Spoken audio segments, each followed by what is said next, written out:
Today, Deniz, Basak, Dogan, and Alejandro Palacios Toledo will be talking about product management in regulated industries and how to navigate the Digital Services Act. And first, a little bit about me. I'm Ola, and I'm an associate product management consultant at Product People with background in product management, product design, and IT consulting. And also shortly about Product People and what we do. Our mission is to help companies discover and deliver great products faster.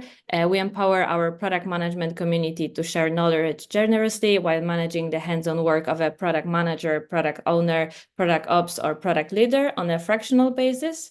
And we also onboard fast and align teams and deliver outcomes thanks to our 42 in-house employees. And we curate free events like this one for one of the biggest PM communities in Europe that has over 30,000 members.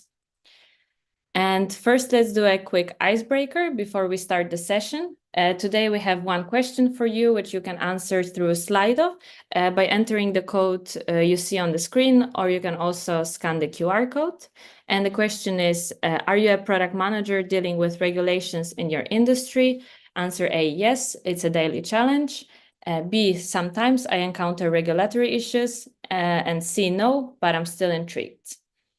And let's see if we are getting any answers from our audience. I think we have to wait a minute to see if any answers are jumping in. All right, I already see 100% yes, it's a daily challenge. So it seems like our talk will be quite relevant for our today's audience. Another person answered sometimes. Yes, let's just wait a minute and see.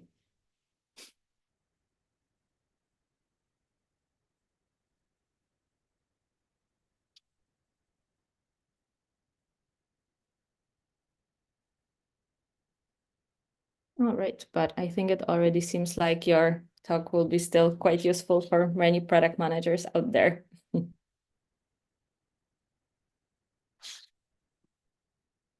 We are also getting some answers from YouTube, and people are saying that they are sometimes encountering some challenges in their daily work.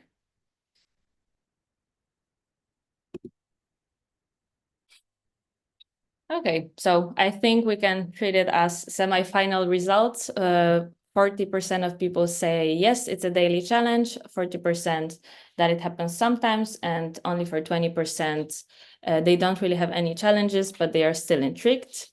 And with that being said, I think it's time to hand over to the mic to our great Deniz and Ale, who will share the knowledge on navigating the Digital Services Act in the regulated industries. So the mic is yours now. And I'm stopping to share my screen. Yeah. Thank you, Ola. Let me share my screen quickly. Here we go. Okay, I think everyone should see the screen now. Thanks for tuning in. We are very excited to share our experience that we had in implementing the Digital Service Act at a company, and also share best practices in regulated industries. Before I actually start talking, going into the topics, I just wanted to say or answer, probably you have one question in your mind is, why is it me and Ale and not only me or only Ale? Because that's the way product people is actually working. We are always working in two pairs, or like one pair, like two people, because there's one leading product manager, and then there's someone who's supporting leading product manager doing that mission that we are going to companies. And this has many, many benefits. And I think Ola will talk about that later, but this helps us to really help each other grow to be the best product manager ever, and also for keeping the show ongoing when somebody goes on vacation or goes on vacation or on a sick, or etc. Going on, who am I actually to talk about this kind of topic? So that's why I want to briefly introduce myself. As briefly mentioned, I'm a product management consultant at Product People. Overall, I have 7+ years in experience in product, but also in business development. That's where I started my career, and then I pivoted into product management, and I'm very happy since then. I have mainly startup experience. I tenured in startups from seed stage to Series D, but I also have experience in the bigger companies. And when it comes to regulated industries, I actually have experience in various industries. I have it in micromobility. That's also very strictly regulated with strict rules in each city. When you want to go with your e-scooters or e-bikes, I have experience in fintech. And then the topic of the day, also marketplace companies, where we implemented the Digital Service Act. There's a QR code. If you want, you can scan it. So we can stay in touch on LinkedIn, or if you have any questions afterwards. And now I'm handing over to my great colleague, Ale. Thank you so much. Who am I? Alejandro Palacios Toledo, that's me. I'm an associate product manager here at Product People. I've been supporting Deniz for this specific topic for a while now. And myself, I have 6 years of experience in product and growth topics. I've been involved in pharmaceuticals, hair care, and most recently, mobility, which was an industry in which I actually experienced building products within a very regulated industry here in Europe. So yeah, I think we can move forward. For the agenda, we will talk about 4 very specific points within our time for this topic. First, the type of regulations. Then we will go and see the very brief introduction to the Digital Service Act. Then we will do a navigation through the DSA and marketplace at a marketplace company. And finally, the best practices for product managers in regulated industries. For the type of regulations, this is me. There are plenty. There's a wild world of regulated industries. We have regulatory standards, which are basically the DSA. We will go very deep into this topic. We have safety compliance regulations, which can be, for example, a security assessment that companies do for protecting private information that the company itself manages from their end users. We can have also environmental compliance, a very interesting one for this specific topic, be efficient data service. A lot of companies these days would like to get rid of dirty data servers, as they call it, because the least amount you have, the least amount of pollution you have, and the better you are in the eyes of regulators, right, as a company. There can also be industry-specific regulations. And this one is one that I have plenty of experience with, actually. The logo that you see here is Free Now. It's a mobility company, the biggest in Europe, and it is has been part of regulation in the sense of mobility employment status, specifically for the UK markets and as well as some European, well, all European markets as well. The last one would be ethical and social responsibility standards. This would be the Accessibility Act. And yeah, this would be 5 of the different topics that you can get regulated into by working in any kind of industry. And we can move into the next slide, so we can go straight into the DSA now. Exactly. Thanks, Ale, for the introduction of types of regulations. Obviously, these were like 5 examples. There are most likely more, but we wanted to focus on the 5 biggest ones. And now we are moving on to the Digital Service Act, because maybe some of you have not heard about that before. So what is the Digital Service Act? It is a European law that is quite new. And in very simple terms, it basically means like a safe space or safe online space and the fight against illegal content. When you read through the DSA like requirements and the documentation, which is a very long documentation, by the way, then you can pick up some key obligations that every online platform has to comply to. Here I summarize them in a broader terms. Of course, depending on which online platform you work, it can be different a bit, meaning not everything has to be applicable to the online platform that you are working for. But overall, there are these 6 categories, or 5, I mean. The first one is the mechanism for users to flag illegal content. When you ask yourself what is actually illegal content, it can be fraudulent content, it could be hate speech, anything that is like against law, so to say. And as a user, when I go to such an online platform, I should be able to report these kind of illegal contents. The second thing that is needed is an internal system for handling user complaints. So what happens internally once a user reports? So there has to be like a system in place to censor something, get in touch with the people, etc. The third one is the possibility for the user to challenge content moderation decisions. That basically means, for instance, if the online platform takes a decision, meaning they decided to censor this content or they decided to not censor it, the reporter and the content owner as well, they get a notification about the decision. And both of them can say, no, I disagree with what you decided. So they can say, they can claim against the decision. They can do it within 6 months, only once. But basically the case gets opened again and then a review starts again. The next point, it's the transparency on advertisement and other sponsored content. That basically means I, as a user, have to know why specific advertisement is shown to me or who's paying for this advertisement or for the sponsored content. For instance, when you also search for something on online platforms, so certain times there are content or things that are like on the top and these are paid for, right? So you have to know that these are paid for. So this has to be very transparent. And last but not least, there has to be a transparency report that is accessible for everyone. Like everyone who's on the internet can actually go and see this transparency report.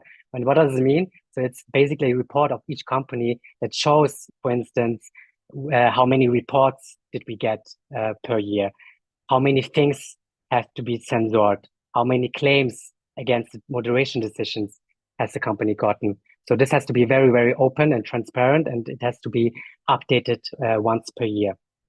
There were 2 deadlines overall for the Digital Service Act. The first one was last year, August 25. This was for the very large online platforms. The definition of very large online platforms is basically any platform that has a minimum of 45 million active users per month. So everything above that or equal to that had to be compliant to the DSA by last year already. Any other platform had time until this year, February 17th, to be compliant with this. And not being compliant with this basically means you could be fined, you could pay a fine up to 6% of your annual turnover, which is, quite a lot. Before we move on, I just want to say one last thing, because this happens quite often when people talk about the Digital Service Act. Please don't confuse the Digital Service Act in this presentation with the Digital Market Act, which happened to go live in some way almost at the same time. And they go hand in hand, but they are not identical, because Digital Market Act, their aim is to have like a more fair market. So there's not one player that dominates the whole market, while the Digital Service Act, again, is really focusing on a safe space in the online environments. Yes, so we will continue talking about the Digital Service Act in this presentation. And now we will go into a bit deeper and tell you how we did it at a marketplace company, because this was one of our assignments, and Ali and me, we joined the company, and it was quite a journey, quite a hectic journey, but we enjoyed it from end to end. And here we go. So when we joined the marketplace company, we had really only 3.5 months to make the DSA work and implement it within the company, end to end. Everything had to be ready regarding discovery, delivery, everything that you can imagine. On top of that, when we joined, the new delivery cycle just started. It was the first day of the new delivery cycle when we joined the company. So all the product teams already had committed to their initiatives. And here we are, we joined the company, the marketplace company said, no, you cannot start. This is the DSA. We have to kind of change the priorities. But before we did that all, we had some steps that we did that I want to walk you through now. So the first one is understanding the DSA, right? Because we also were not experts in this subject. It was a new box that we had to open.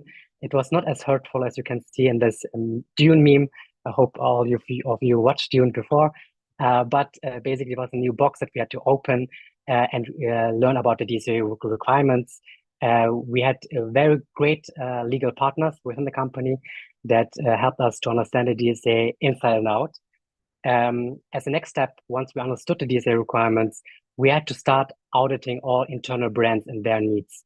Because the marketplace company that we joined had several brands under the umbrella. So we had to find out which of these brands have to be compliant, but not only they have to be compliant, but what kind of the requirements have to happen for each of the brands, because not all requirements have to happen with all the brands. So basically, we had to really go on each page or brand and audit them. Then we also started getting to know people, because we had to find out who actually has to be involved, which kind of product teams have to be involved, and other teams. And during our get to know phase within the company, we also started on finding a technical solution, because in some cases there is actually something that can be used and replicated and scaled to make everything work. And spoiler alert, that was actually the case. We found something, and that's also something that we then tried to scale and managed to do it. As the next step, once we audited all the pages, we understood everything inside out, we started to onboard all teams. Actually, we started with a user flow, a very big user flow, because we wanted to show everyone the whole end-to-end process, how it looks like when a user goes on the marketplace page, then they want to report something, then what happens with the report inside, or what should happen inside, etc. This helped us, like me and Ale, to really understand actually what kind of departments should be involved, but also to onboard everyone else about, hey, actually, we need your help here. We started to document everything, every research, everything that you can imagine, because this really helped us and saved our lives throughout the progress, or throughout the project. We also started later to write an implementation guideline, because at the end of the day, you cannot be in every meeting, or you cannot go on every Slack message, right? So you have to have something that is scalable, and documentation is most times scalable. We then afterwards had the kickoff sessions with teams. As I briefly mentioned, we went through the user flow. We divided the responsibilities to form work streams. We had in total 3 work streams, and each of these work streams had a subject matter expert leading these work streams. And on top of that, me and Ali were coordinating all the work streams. Last but not least, we had also open office hours for questions, and anyone in the company could join. This was open for everyone, but especially the people that were involved could join and answer. We answered them all the questions they had. And then the work stream kicked off. So far, we did more program management than product management.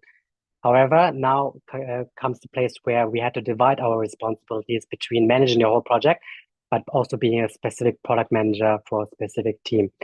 So as I said in the beginning, we found by talking to people within the company that there's an API for reporting content that could be scaled with more like needs that are compliant with the DSA and can be reused by other teams or other brands overall.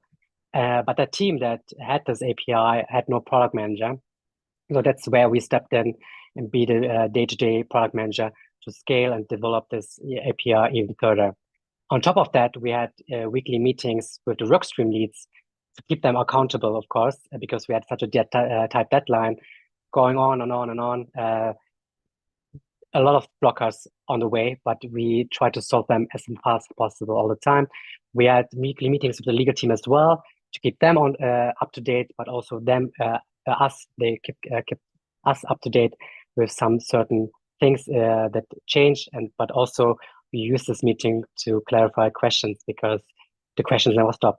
And last but not least, we also had bi-weekly meetings with the C-level executives at that company, because it is a very high-level, highly important project that we had to deliver in such a short period of time. So we really kept a close collaboration with them as well. And of course, depending on what kind of audience we had, we adapted our communication style a bit.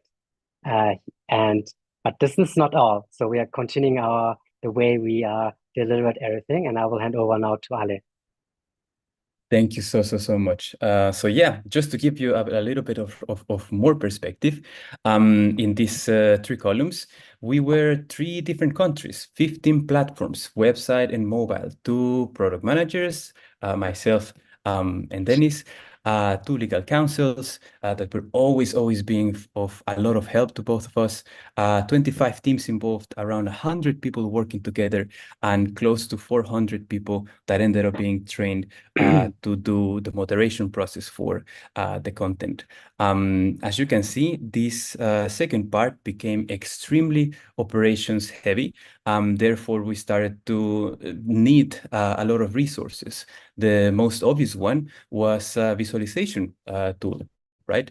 So we started to visualize within Jira all of our work streams, the teams that belong to these work streams, the epics that were being worked on within these teams, and some epics gathered story points from not only one team, but several. And that was a very quick and objective way to understand where teams were, which actions were blocked from one team from another work stream, and how could we be of help, Deniz and myself, as quickly as possible without having to go into very deep and very lengthy conversations, live conversations with the PMs, let's say. That was our first win, actually, when we started to operationalize this project. The second piece was obviously assuring quality and security. We started at the very end of the implementation of this project, when we started becoming ready for deployment. The quality had to be assured. So we started involving all of our QA leads from both web and mobile, starting having daily alignment sessions with all of them, and started prioritizing which brands would go through something that I think we all have some sort of awareness of it, an end-to-end testing process for assuring the quality of the solution that we designed and developed, and also ensuring that we were not going to have any bugs or something that would be a surprise when we started deploying later on. Obviously, this needed also documentation within Confluence. We needed also constant communication on all of the pass and failed tests that we built for this. And yeah, I almost lost it. We also went through a security assessment. Security assessment is basically a process that happens with backend engineers. They gather to fill out a security form, depending on how much information or how highly important information you handle within a product, a digital product. And the company's cloud security architect gives their assessment of how well do you handle personal information from your users, and which recommendations should you follow in order to not only be compliant with the law, but also compliant with the cloud security and correctly handling information from your users. So a lot of things happen, as you can already see, and the magnitude of this is always pretty amazing to me, because it had to happen in weeks. The 2 columns that I just covered are not more than 4 weeks. So yeah, it was very heavily operational and quick reacting project, that's amazing. And for the 3rd column, I would like to talk about dealing with problems quickly. This is just I mean, we were so close. We went through involving all of the QA leads. We went through doing the visualization of the project, and at the very end of the line, 1 week prior, we planned our end-to-end QA testing. Our engineering team encountered an issue with rerouting. What do I mean by rerouting? We designed a solution that was basically a white label solution, meaning you can use one single web page to serve different brands, let's say, different other sites that they reroute to your one single web page, and they can use their own branding, but they will always be redirected through one single funnel of information that belongs to one team. So we didn't need to develop a solution for one team specifically for all of the 15 different platforms that this company has. We just needed to design one solution, a white label solution that could be rebranded within the rerouting to make things very much easier for all of the product managers that were involved in the project. Anyway, we discovered that we couldn't even test in pre-live. The rerouting was not working. Basically, we had a misconnection before everything could be turned on. And then we just fell back into all hands on deck. And we started working with all of the engineers to start doing just-in-time rerouting. And as soon as one brand was good to go for testing, the QAs started testing. And as soon as testing was done, we started basically deploying. So everything became a just-in-time kind of process.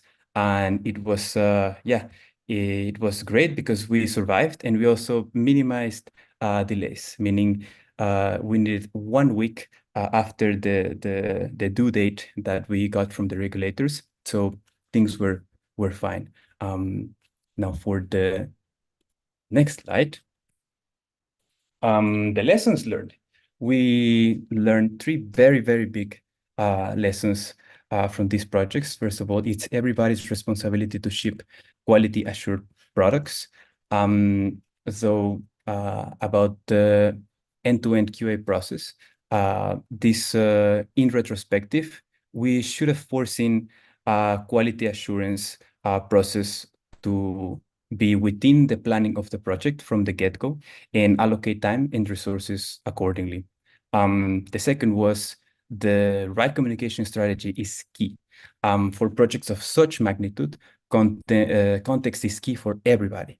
Our single source of truth was consistently updated, meaning the documentation on Confluence, but maybe we trusted that other PMs would read our Jira notifications and our Confluence notifications a little bit too much. In retrospective, this means it's always better to be asked to, keep it quiet instead of being asked to share more in other channels. Oversharing, I think, is key. The third would be being exhaustive with proposals to the legal team is also key.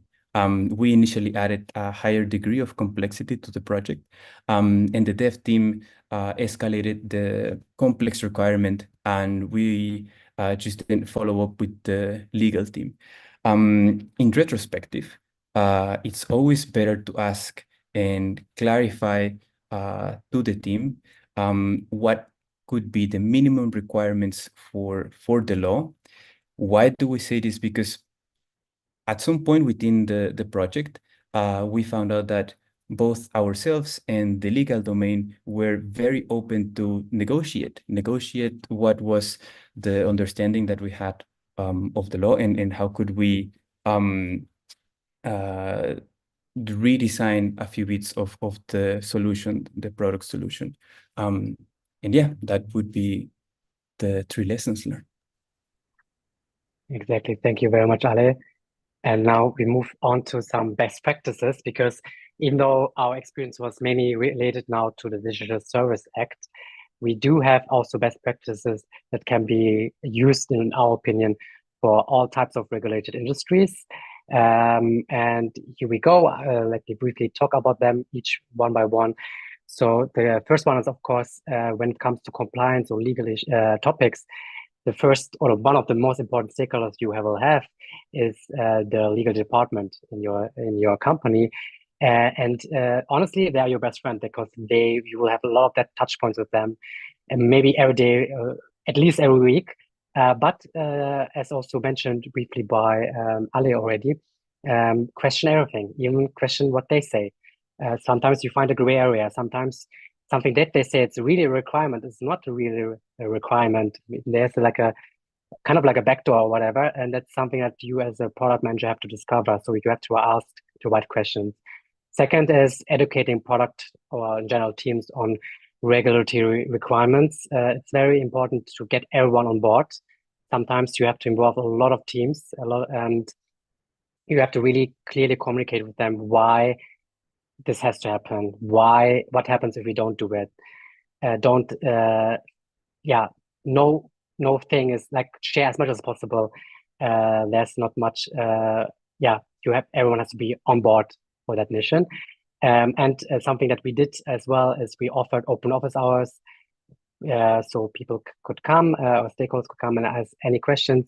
We did it twice. One was more in the beginning, and one was later in the later stages. From our personal experience in the beginning, it added very much a lot of value because a lot of people joined and asked questions. In the later stages, not so much anymore. Not many people joined, but of course, you can experiment and see how that goes for your company. Scalable solution, immediately look into for scalable solutions. Sometimes a solution already exists, so nothing has to be started from scratch. In order to do that, of course, you have to involve your tech team very early on in the product discovery. But even if there's no scalable solution yet, and you have to do it, always think about ways to scale it. Next point is user-centric compliance design. So this was for us important, despite being having a very tight deadline. We had a good, amazing product design lead, and to make sure that we have a design that is very, very nice still, despite the short deadline. But secondly, again, it goes to the third point, something that can be reused by all the other product teams. So it's kind of scalable as well again. Fifth point was cross-functional compliance reviews. This is also very, very important for two reasons. First, of course, giving updates to higher level, C-level, about the status, about this project, what is going on, but also keeping people that are working on this project accountable, because it's always very important to share updates with each other at least once a week, share blockers, and help each other out here. And the sixth point is having how-to and reference guides. That's also something that I mentioned very briefly in the beginning. We documented a lot, starting with what the DSA means to really like implementation guidelines, what has to be implemented on each brand. And this is super, super important that documentation is there, not only for such big projects, but in general, as a product manager, you should document as much as possible, because there's only a certain amount of meetings you can be present, and you have a certain amount of time to answer Slack messages or G-chat messages or whatever you use at your company. So documentation is, again, something that you can scale and send to people and say, hey, read please, your question is answered in this document. And last but not least, this is a very obvious one probably, but Alif and me, we always emphasize on that because for us both, it's a very, very important thing. And this is teamwork. Product management is always a teamwork. There's never like, if it's a success, it's not the success of the product manager or the tech lead or the developers, it's the success of everyone. And here in this case, we not only acted as product managers, but we were also coordinating all the other product teams and other stakeholders such as customer service and the legal department, and all of them contributed to the success of that mission that we had, and we delivered the Digital Service Act on time. I want to thank everyone for listening to us because this is the end of our presentation. I will hand over back to Ola, and then you also have the opportunity to ask us any questions you might have. Thank you very much. Perfect, thank you. Then let me just share my screen again.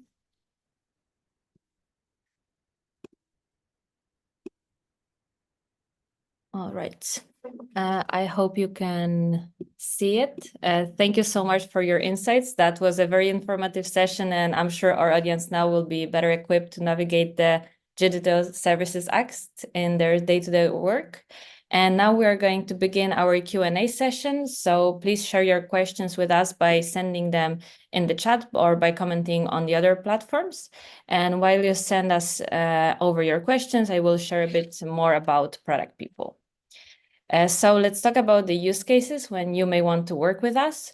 Our interim product managers, owners cover parental leaves and scale your product management team quickly, or lead key initiatives while bridging the gap until a full-time employee joins.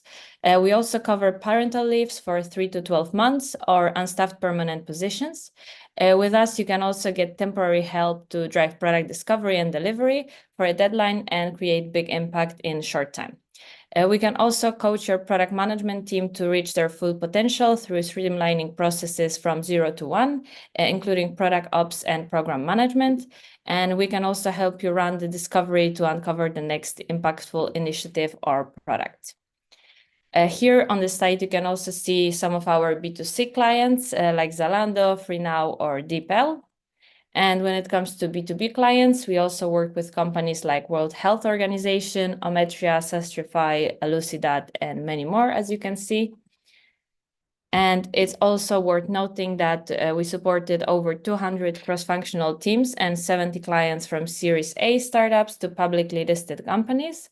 And we also have 42 product leaders and product managers in-house to deliver high-quality services to our clients.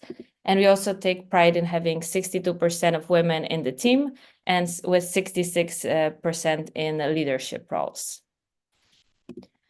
And here on the slide, you can also see our amazing and diverse team of product experts who are really a blast to work with, which I can confirm from my own experience. And now it's finally time for the Q&A. Now we can proceed to the questions, but while Ale and Deniz are answering, you can still feel free to drop your questions in. The first question comes from Leah Simon from LinkedIn, and she's curious, what tool did you use to track the epics, and if it was integrated with the tool that teams were already using for their other work? So basically what we used is Jira. Jira was also used mainly in the company, and that's where we connected the epics to like a Jira plan. It looked like a roadmap. And basically we didn't have to use a new type of tool. Everyone was very on board, so to say. And we used a different kind of flags to connect the different epics from each team to our Jira plan. This is like a nutshell, but I hope that answers you. But please feel free to reach out if you have any questions. Maybe Ale, do you have something? I see you raise your hand. Yes, I mean, I think the other thing that I would like to add is that this company in particular was going through a Jirification, right? So it's always a very good thing to understand how yourself you should Jira and how to lead other collaborators into best practices within Jira, because it's a great tool. I would say it's just that if misused, it can make everybody more confused at some point. Yeah, there are many different opinions about Jira among the product community, but that could be probably a separate topic for another live stream. So let's go to the next question that was asked in Slido by the anonymous user. The question is, how do OKRs relate to highly regulated industries? And they are also asking if regulations don't affect revenue and number of clients, and if OKRs should even be considered when prioritizing. This is a very good question, because in general, I can tell you how it was for us.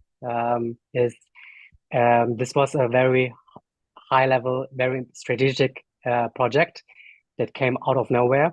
And for that, we actually excluded and didn't think about OKRs so much here, because our overall thing was that if we don't do it, if we are not compliant to it, we have to pay a huge fee for not complying with this.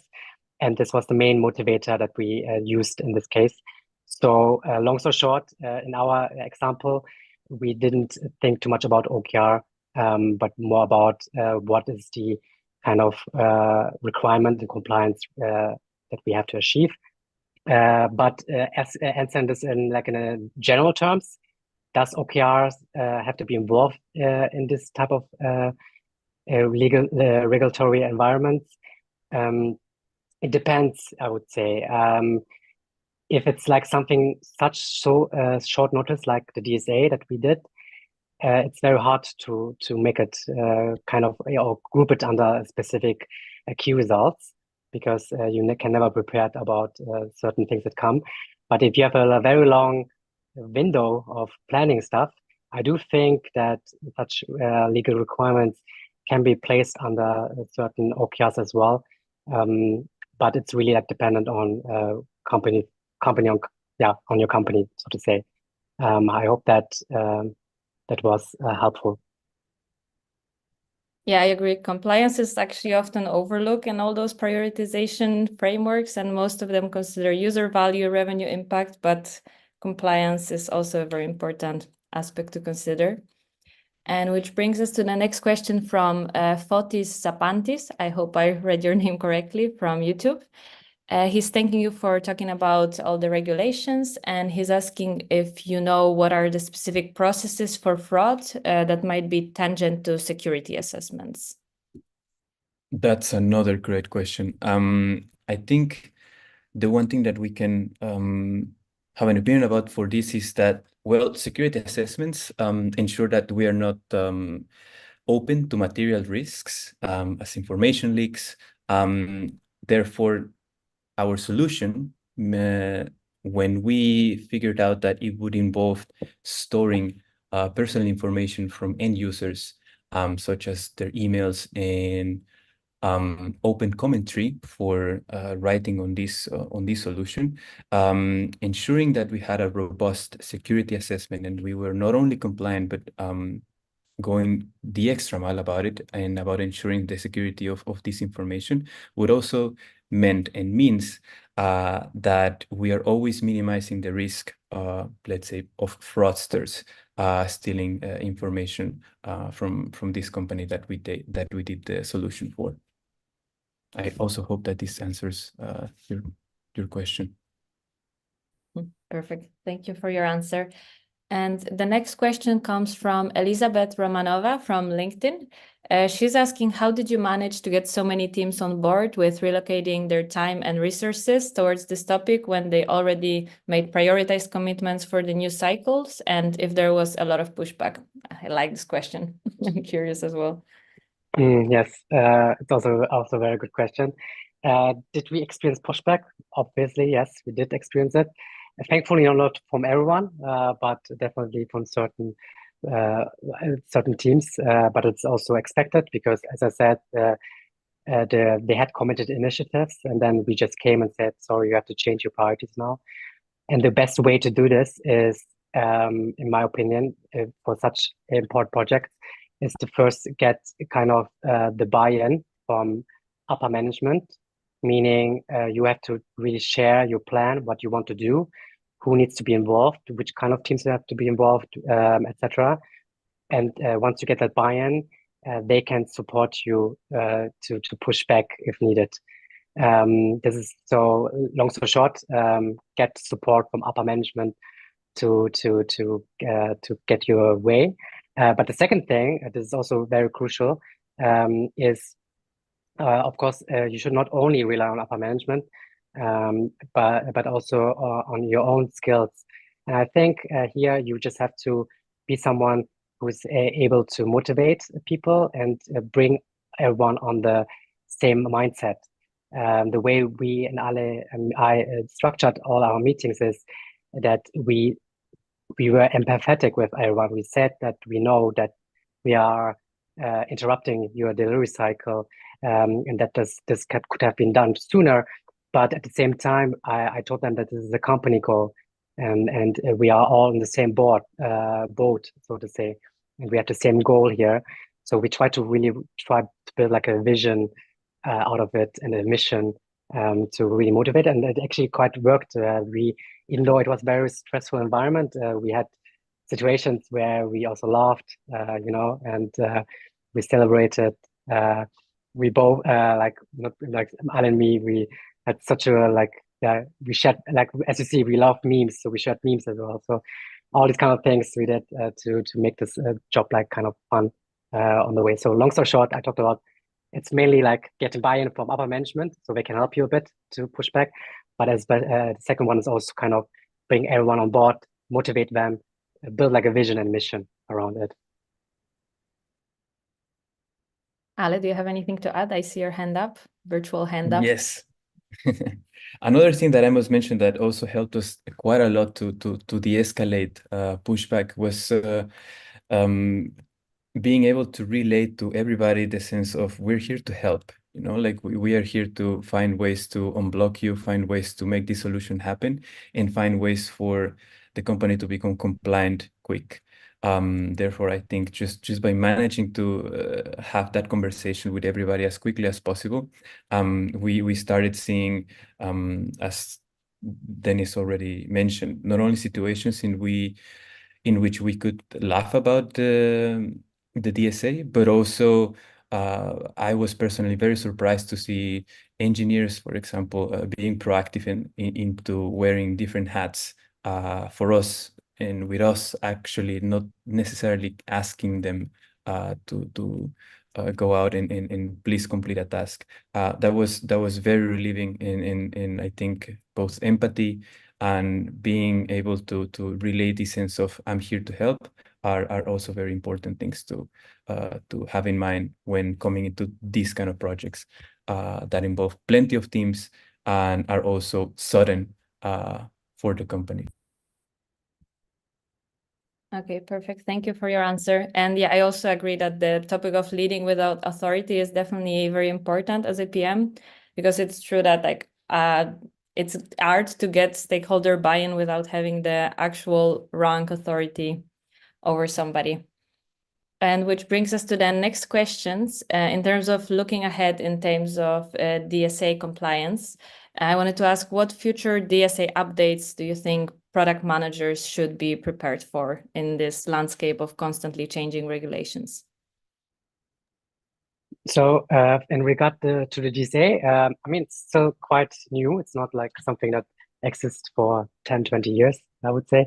So there's highly likely that things will change as we move forward. Also, the authorities in the European Union, so each country has an authority who is responsible for the DSA, and they will also learn as they go, right? And they will see that certain things maybe are missing still, and they will request it from the companies.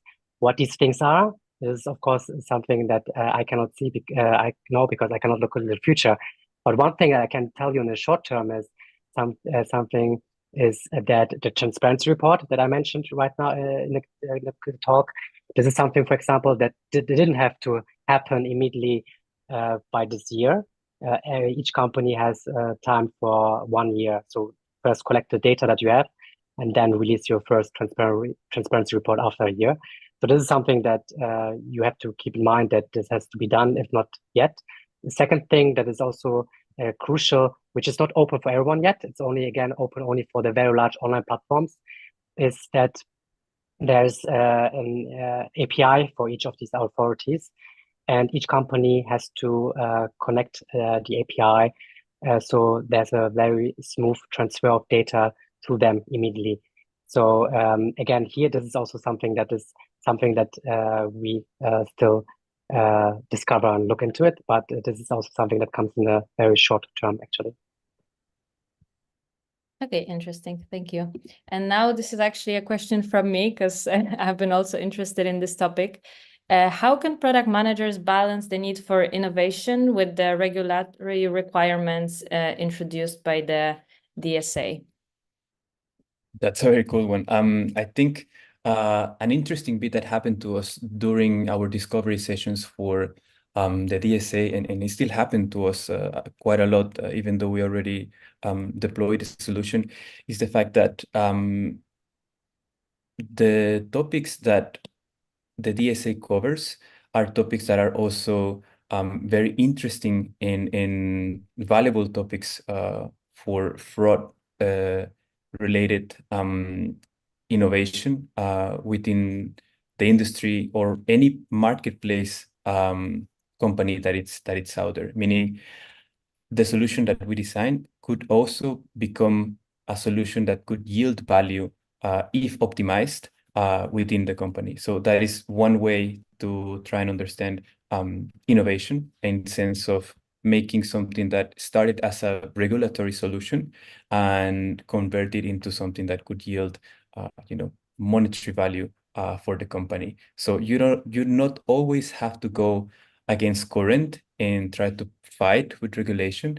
There are sometimes that industry regulation brings you a little bit of interesting questions that you were not asking to yourself in the past that now are going to make way for start building a product that would help other fraud topics that are actually going to become part of, let's say, the OKRs of the company. So yeah, I think it's a very interesting question and a very interesting situation to be in as a product manager.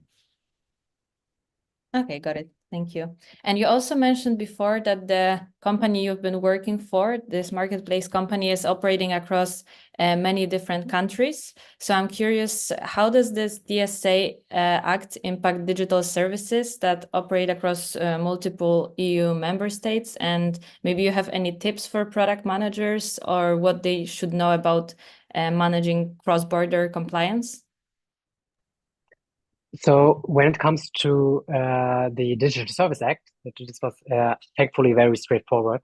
Quite in that regard, it was actually easy because this rule was for everyone, for every member state. So there were no differences between Germany and France or Germany and the Netherlands. So it was quite the same. So in this regard, there was not made much in terms of different requirements. It was more regarding what kind of brand has to be compliant with what kind of requirements. So we had to really audit the brands because the brands within the companies were slightly different, and not all of them had to be compliant with every DSA requirement there was. But overall, this is of course not always the case because there are also certain regulatory standards that might differ even within Europe.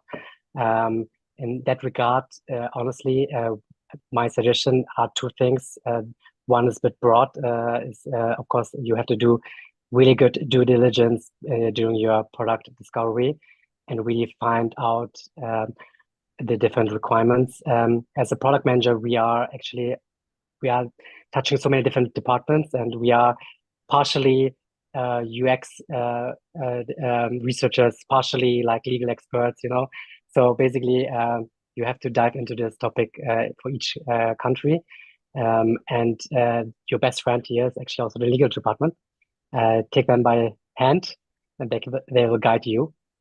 This would help you a lot to manage expectations and requirements across borders.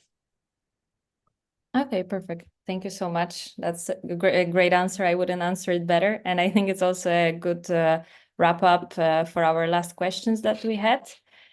So thank you for all your answers. And this is the end for today. We would also like to mention that we are hiring and have APM and product management roles open. You can apply through the link on the screen. And I think this will also be shared in the chat as well. I would also like to invite you to subscribe to our newsletter where we share insights and our experience about product management. So thank you very much, Deniz and Ale, for a super interesting talk. And thank you to your audience for joining us this evening. We have more exciting meetups coming up. So if you want to stay up to date, feel free to join our meetup group. And if you have suggestions who we should invite next, or maybe you would like to become a speaker at one of our next sessions yourself, please feel free to reach out. And we hope to see many of you next time. Thank you so much and have a very good evening. Bye-bye.